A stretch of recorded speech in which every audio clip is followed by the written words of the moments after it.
तपस्या समाप्त हुई और गुरु महाराज जाम्बू जी की हरि कथा का प्रारंभ होने जा रहा है।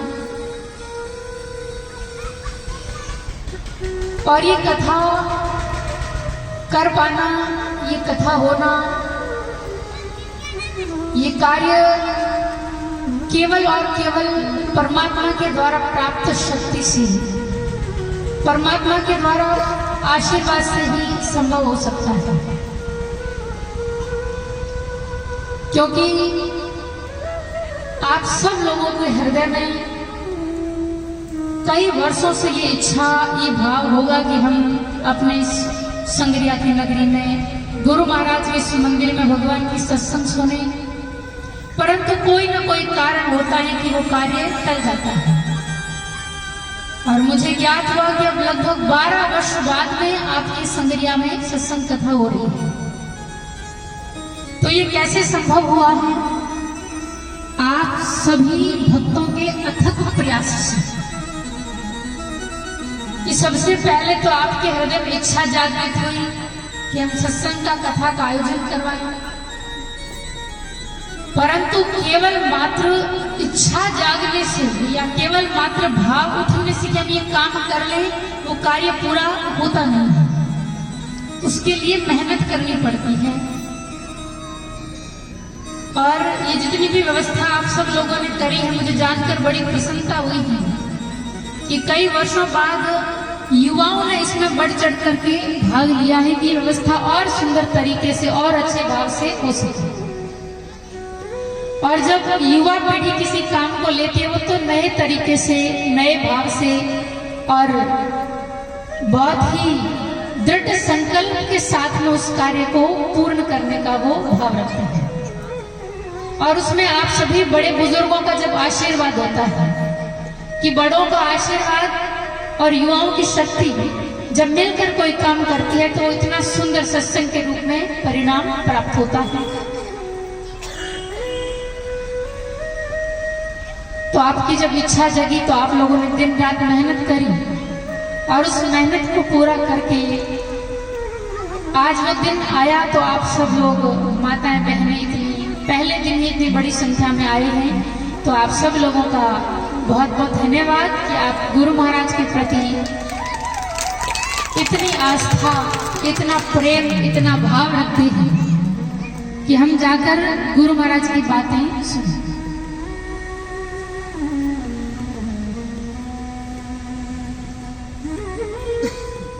देखिए, आज कथा का प्रथम दिवस है, तो सत्संग सुनने का, कथा सुनने का कुछ नियम होता है।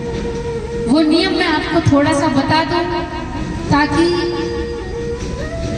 उन नियमों का अगर पालन करके सत्संग सुनेंगे तो फायदा हमें अच्छी प्रकार से होगा।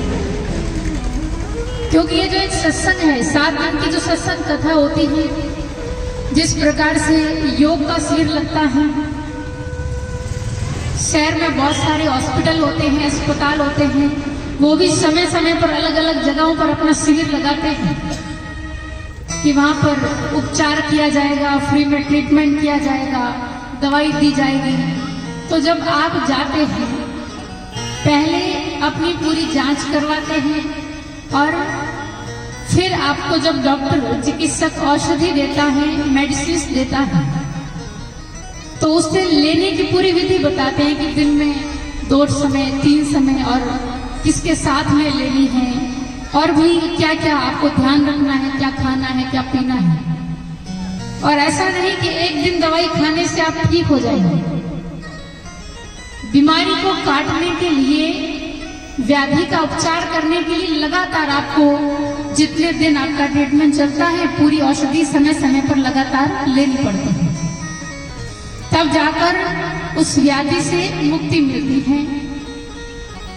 तो उसी प्रकार से ये जो सत्संग है, ये जो हरि नाम की कथा है, ये जो शारीरिक रोग होते हैं वो तो आप किसी हॉस्पिटल में जाके ठीक करवा सकते हैं, परंतु जो मानसिक कुछ ऊंच नीच हो, मन के अंदर कुछ विकार हो, जैसे कि काम, क्रोध, लोभ, मोह, ईर्ष्या, द्वेष, एक दूसरे के प्रति द्वेष की भावना, ऊंच नीच की भावना, या भगवान के प्रति नाम से भी कहीं दूर हो गए थे, तो इन मानसिक मन के विकारों को दूर करने के लिए ये सत्संग होती है। मनुष्य को, एक जीवात्मा को परमात्मा से जोड़ने का जो साधन है वो है सत्संग। इसलिए आप जब सत्संग में आए तो इसका नियम यह है कि सबसे पहले तो आप जब 7 दिन तक सत्संग सुनते हैं तो आपको अल्प आहार करना चाहिए। क्या करना चाहिए? कम भोजन। जितना हो सके कम भोजन करके सत्संग में आएंगे तो नींद नहीं आएगी। देखिए सर्दी का समय है, अगर ज्यादा जी मन आवला तो अठ्यान नींद आवेला। फिर सत्संग में जब तक बातें बताते हैं तब तक आंखें बंद होती है। फिर कुछ भजन आए, कुछ कीर्तन आए, तब नींद से जगते हैं। इसलिए कम भोजन करके आए ताकि सुनने में कोई दिक्कत ना हो।